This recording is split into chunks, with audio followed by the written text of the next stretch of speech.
Okay. Good morning, everybody. I don't know if I should adjust this. Why don't I do these things before coming onto the live stream? That's always something I wonder. Like, why am I doing this like now when I should have done this? There we go. Is that better? I don't know. I think that's better. I think that's better. And now I've pressed the button, which is there we go. Hold to clear tracking. I don't even know what we're talking about. Okay. Anyway, I think we're good. Anyway, right. So. Welcome to another live stream. It is about, what is it, 20 to 10 in the morning. The shop is due to open at 10, but I might delay it. I can't see it being super busy first thing in the morning because the weather has been pretty bad. It's very, very rainy. I'm just adjusting the ISO now as well because, I should have done this before starting, but, there we go. It's up it to 1,000 maybe? Is 1,000? That's probably a bit better. Right, so yeah, I thought I'd pop on before going live before opening the shop to open yet more toys, another set of action figures. So some of you who've watched the previous live streams may remember this guy, the Frost King. Let me just show you him in a bit more kind of close up. This doesn't actually go that. This doesn't zoom in very far, but there he is, stood in all his glory over there. But I'm now going to be opening that set of figures there. Wow, I was quite zoomed in the beginning, wasn't I? So I'm actually going to open this set of figures here, which is the Speed Metal build. And I'm quite excited to open these figures because the figures themselves are super articulated because they're all like flash figures. So you can pose them in these great running poses, and they've got the electrical energy running off of them. So like when they're running, the kind of, you can display them with all the kind of, you can just see kind of roughly some of the poses you can achieve with these figures, which is really cool. But also the figure that actually comes with it, like the builder figure, the Darkest Night figure, he is actually worth like about 70 odd pounds, and which is amazing in itself. So definitely worth looking out for. I've just realised I've not started the chat up yet, so bear with me. Hi to Lex again. Thank you for popping in, Lex. Appreciate it. Yes, these are all 22 points of articulation as well. And morning to Secret Carper as well. So I'm gonna crack on. Okay. Scissors. We need some scissors. So we're going to get on with the first figure. So the first figure is Wally West. I might actually just do the builder figure bit because, the Snow King is there. The Snow King, look, he's here. Look, I showed you the Snow King. Look, there we go. Can you see him there? Can you see him? Can you see him? Oh, no, that's me. Let's get you to the Snow King. There we go. Can you see him? This lens doesn't zoom that far, unfortunately. So you'll have to allow for that. Oh, but it's close enough to me there, isn't it? Alright, here we go. Let's get you back into some kind of frame. So, yeah, I'm gonna just build the figure. I think I'll leave the actual action figures in the box for now because I will be displaying those and listing those later. I don't want to kind of get all the bits everywhere. Is that a pasty? No, it's not. It's actually a Warburton's Thin with cheese, and like just a little bit of breakfast. I have an air fryer in the shop, and I tell you what, air fryers are amazing. Air fryers are like such a good thing to have. If you've got a workspace and you've got the room for it, like if you've got your like eBay office, or if you've got something like that, having an air fryer around is such a great thing. I absolutely love it. So okay, so here are the figures. Now, I'm not, like I said, I'm not gonna undo these because it takes far too long. And these all come with, like I said, all these kind of electricity accessories that you can attach onto the limbs and make them do running poses. So what I might do is, once I've gotten them photographed, I might share some of those photographs on Instagram and stuff, or some videos of them once they're all posed and photographed and listed. What I'm interested in are these parts here. These are the builder figure parts. So that is going to be that is going to be what's it called? That is going to be the main point of interest here. Jazz has popped in as well. How are you, Jazz? Thank you for popping in. Hazy, action figures were in our top 10 selling categories last financial year. Such a surprise. I better pay more attention here. Oh, I need to watch that video. I'm excited to see what which categories you guys are rating. But yeah, action figures are always good. I mean, to be honest with you, I would sell in them even if they weren't, because I like them, and I've realised I'm very much someone that has to just do what they like, enjoy. I wish I could just be like all proper businessy. Like, for example, I should sell a lot more Funko Pops in the shop. But I don't really sell them because I don't like them. I'm not a fan of them. So it's kind of silly, but such is life, you know. Alright, let's get these pieces out. So I'm gonna, like I said, this is a really interesting figure. So look at that arm there. There's one of his arms, and this is quite a cool figure because he's got all these like wispy bits kind of coming off of him. Wispy bits. Can you come on, focus for fudge sake, camera? Oh, there you go. There you go. There you go. You can just see him there. Well, he's got the wispy bits coming off of his body there, which is, I think, is pretty cool. So they are future landfill. Can't be all proper businessy. Yeah, you know what? The thing is, right, guys, the reason why I don't like things like Funko Pops is because Funko Pops are like the Beanie Baby craze. Now, I think like when something is marketed to you as collectible, you should already be a bit kind of cautious of it, because if you think about it, the reason why all the kind of, you know, the all the toys, for example, that are guaranteed, you know, things that have proven themselves over time. So, for example, things like old comic books, things like the old Star Wars figures or whatever, or the old He-Man toys, Thundercats, etc. Things that are proven to have value now because they've been around for, you know, 30 plus years. So they've proven over time that they have got some kind of intrinsic value. If you actually think about it, why do they have any intrinsic value? And the reason is because there are millions of people on this planet out there that remember having those things as kids. I'm not a huge Star Wars fan, but I remember my parents or my mum going with me to Woolies and picking up a bag of loose Kenner Star Wars figures for 99p, because that's how they were shipping them to Woolies in little bags of about 7 or something, I don't know. And I remember playing with those. Now, I wasn't huge into them, so I'm not that bothered. However, I remember my first Transformers toy. I remember playing with it, and now if I could find that particular Transformers toy complete, I'd be so inclined to want it because I remember playing with it. Same goes, you know, all these things weren't at the time seen as collectibles. They were seen as toys. He-Man, Thundercats, Ninja Turtles, Star Wars, whatever it may be. Comics were read by kids. They weren't, you know, they were read. They were used. Toys were played with.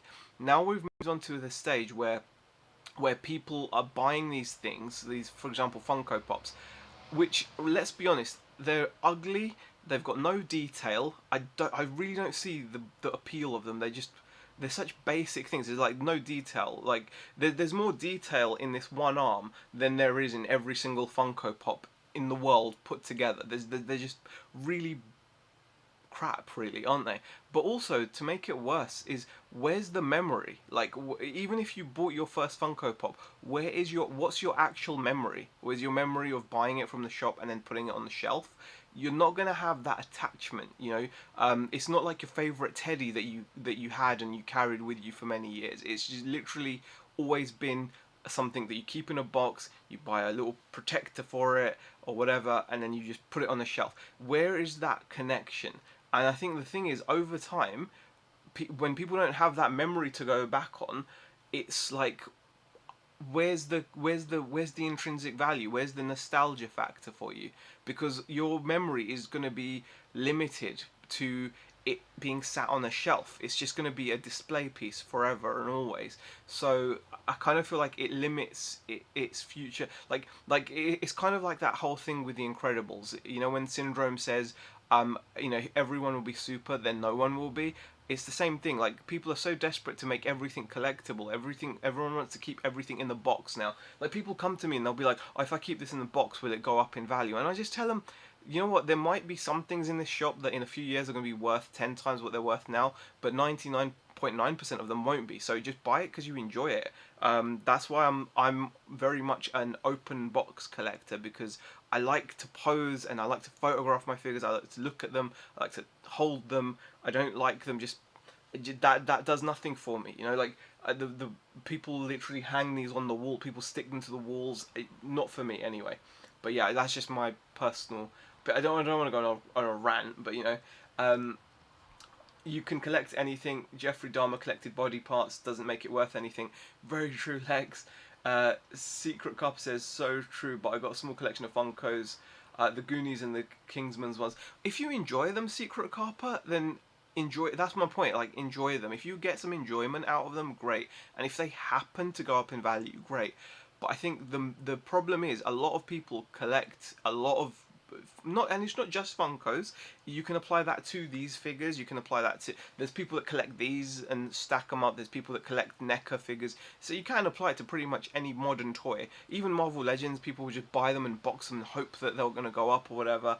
I just kind of feel like when everyone does that, it removes the futures. They're not going to be as valuable because there's going to be so much supply, mint in box. You know, kind of like the '90s Star Wars. I mean, there's '90s Star Wars stuff which is still worthless, right? Like, you know, if you have an Episode 1 Padme or something, or an Amidala, Queen Amidala, those little Comtalk figures, most of those are worth F all because there's so many of them. Just, you know, like for the Force whatever figures, there's so many of them. Just kind of like, anyway, we've gotten on to a bit of a kind of a tangent. Hey Andy, so meta, thanks for popping in. You're a strawberry, are you? But anyway, these are the arms. Here you go. These are the arms. So like I said, I'm going to keep the figures. I'm going to unbox those later and photograph them, and then I'll share them. I've just dropped that. I'll share them online. So we're going to do that because I just want to build this Darkest Night figure. Which, by the way, talking of value, is currently selling in the US. I've seen it fetch about $90. In the UK, one recently sold for £75. So basically, you could buy all of these, build the builder figure, and sell the builder figure if you didn't like it, and you get all these figures for free, basically, which is pretty awesome, I think. Okay, let's get this cracked open. Ooh. Why is that not working? Why is that not working? There we go. There we go. That's that sorted. Yeah, I went on a bit of a rant there, didn't I? A little bit of a rant. I do apologise, but yeah, you know, just my opinions. I don't like people getting screwed over, and I think like people are getting too into this Funko thing now, where it's like they need to be careful. Collect it if you enjoy it, but like I said, be aware because you're not building those memories because it's always been in the box. So here's the next figure. Again, I'm going to leave him in the packaging for now. He's going to be taken out, photographed, listed, and then I might share him with some cool poses because these are, I've seen other videos of these figures and they're like mega articulated, so you can do some really cool speed, like, you know, flash speedster poses. So this guy comes with the Darkest Night's head. Okay, no, you don't want to focus today. Oh, there you go, there we go. So he comes with his head. Now I believe this guy's head is actually, his jaw is articulated. Yes, it is. So you can actually open his jaw. He's a creepy looking fella, isn't he? So we've now got the head sorted. Third figure is Kid Flash. Again, he's going to stay in his plastic prison for the moment.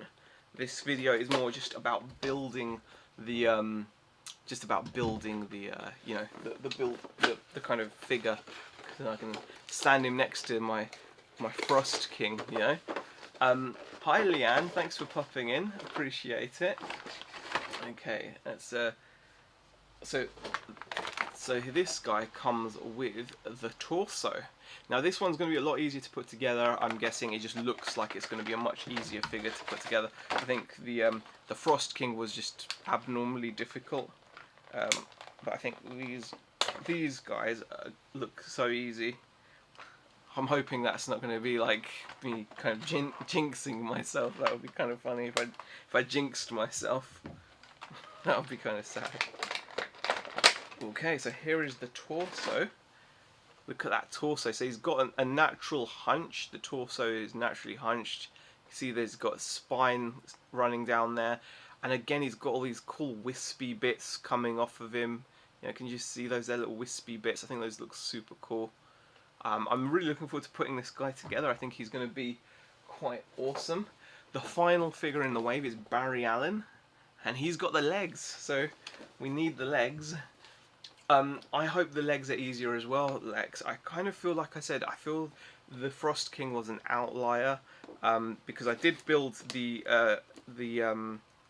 what's his name, Atrocitus figure, and he was really easy.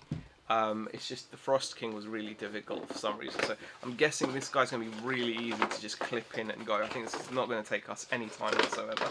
Let's get this guy out of his prison. There we go.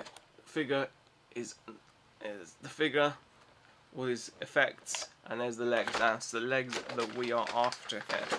So let's crack those open. Question: where am I in my value? I'm still. I feel. You're talking about my. Oh god. There you go. I think I'm still firmly where the arrow is. I'm firmly in the valley of disappointment at the moment. Hope my expectations are still there. I'm still looking for that breakthrough. I'm still firmly in the valley of disappointment, unfortunately, Lex. I wish I could say otherwise, but just firmly in there, deep in that valley, deep.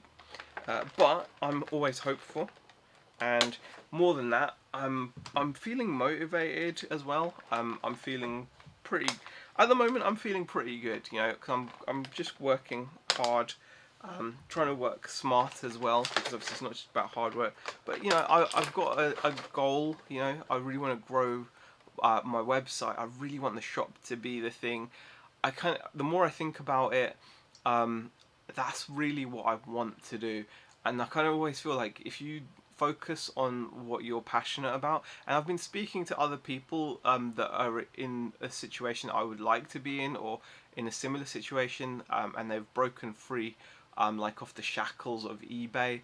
I kind of feel like I think that's the aim I really want, is to kind of have enough you know, turnover from these other sources that I can just do eBay as a side thing, at most. That's really my aim. So we'll see what happens. Happy upcoming birthday, Lex. Cannot remember if you or Carla is first, but have a lovely time, says Leanne. Carla's on the 24th and you're on the 31st. Oh, so happy birthday, Tom. Well, I hope you've got something planned. Harzi, I reckon you're better than your graph. Oh, I think that graph is perfect, honestly. I think it's such an honest graph. Alright, so we've got his legs. Look at his little legs. We've got his legs, and again his legs have got little wispy bits as well. So let's see how easy this is to put together, shall we? I reckon this is going to be like really easy to put together. So here is the body, the head. Let's do the head first. Oh, okay, so okay, that is, gotta make sure that is his back. That's definitely his back. And then we're gonna put the head on. Ooh, okay. There you go, head is on. So that was nice and easy. And his head has got some articulation available to it. There we go. Alright, now let's do arms and legs, shall we? I'm guessing we want his right arm in. Okay, maybe. That's in. That's super. We've got his left as well. Oh, this is easy, guys. This is just easy. This is like what? Oh, he looks amazing already. Look how he just looks like phenomenal. Got to be super careful with these legs though, because I don't want him kind of, you know, I don't want to kind of break any of these wispy bits while I'm trying to get these legs in. Alright, let's see if we can get this leg in. Oop, no. Don't do it again. Oh, leg's in. Leg is in. Leg is in. That was nice and simple. I think this is going to be like super easy. I think I'm just panicking after the, you know, after the debacle of the old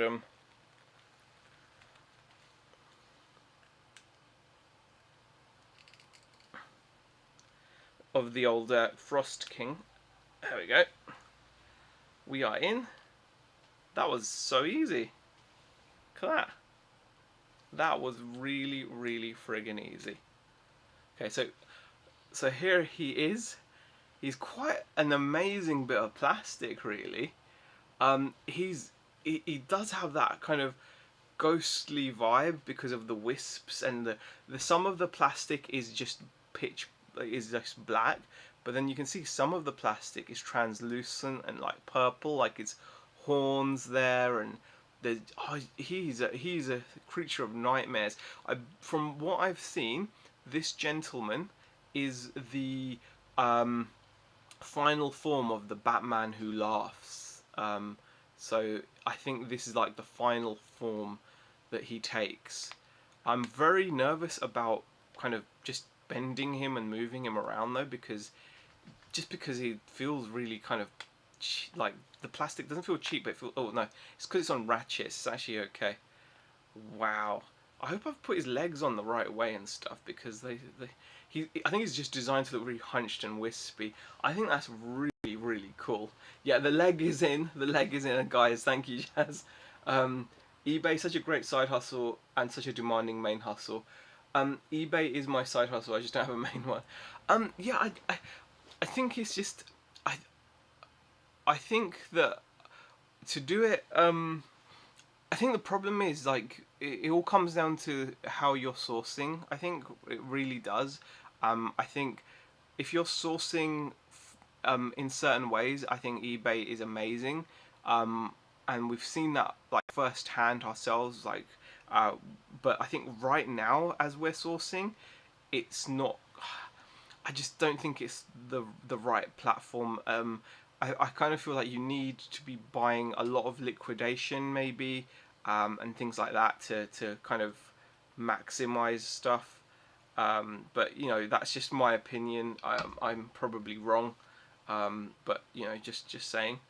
Why is this kind of is that kind of not on? There we go. That's better. Okay, yeah. So I kind of feel like you need to have massive enough margin, so you've got to be buying a lot of liquidation type stuff. So when I start buying or getting access to more wholesale liquidation, then I'll still be using eBay definitely. But I'm just being a bit more cautious. I just don't want to give away. I don't want to work for the sake of working. Like I see people selling on there stuff from wholesalers that we have, and I'm like, at most, in some of these cases, people are packing orders for the sake of a couple quid. Now, obviously, if you're packing loads and loads of orders, it's great. But you know, I just feel like that at the moment. I kind of feel like, and more than that, I think when I think about what I want, the website and the shop are really what I want. I mean, like the shop is for me like my favorite thing. I really am. I'm all about shop face to face. So the shops, toy fairs, comic cons, those things are really, really what I want the most. And then it would be like the online kind of stuff. Like even YouTube, I love YouTube because it's kind of you know, talking and face to face. That's just what I prefer. But yeah. Anyway, just getting back to the main event. Let's see if I can stand him up. He's going to be interesting to stand, to say the least. If I can stand him at all. Ooh, he's going to be a freaking weird thing to stand up. He's got massive feet, so he actually stands up quite easily. Wow. Alright. Let's see if I can move you guys a bit closer, and then you can see these two amazing figures. Let me just see if I can move you without screwing stuff up. I'm not sure I'm going to be able to do that, but hold on.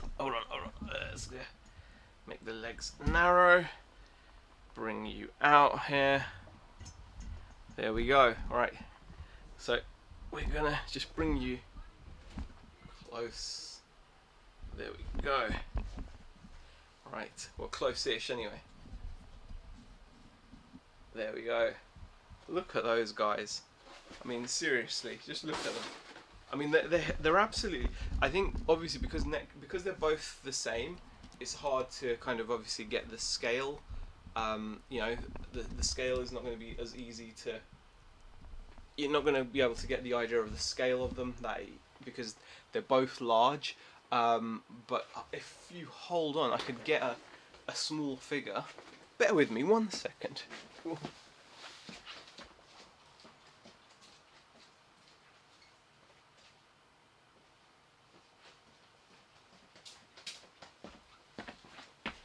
There we go. So there is the Honky Tonk Man, who's a 6-inch action figure, and you can see the difference in size is pretty big. Honky Tonk Man is being dwarfed by these two guys. I mean, like, just the scale of them. So absolutely awesome, I think. Anyway, I think. Right. Oh gosh, that's a bit close, isn't it? Hold on, let's get that back up again. Ooh, there we go. And now you're a bit wonky, but is there anything I can do about that? Yes, there is. I'm just messing with the tripod and stuff now. Anyway, I think that pretty much covers this up. Hi, I pay fees and shipping to not talk to customers. Says Jazz. I love that. RZ, get yourself a green screen backdrop. You are definitely the reseller anomaly where you actually like talking to people. Hey there, Chris. How are you? Yeah, I think I am. I love talking. I prefer it. I prefer it. I'm not a fan of just everything online.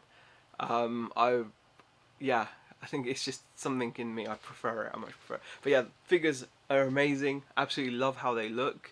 I'm gonna find a way of displaying them somewhere.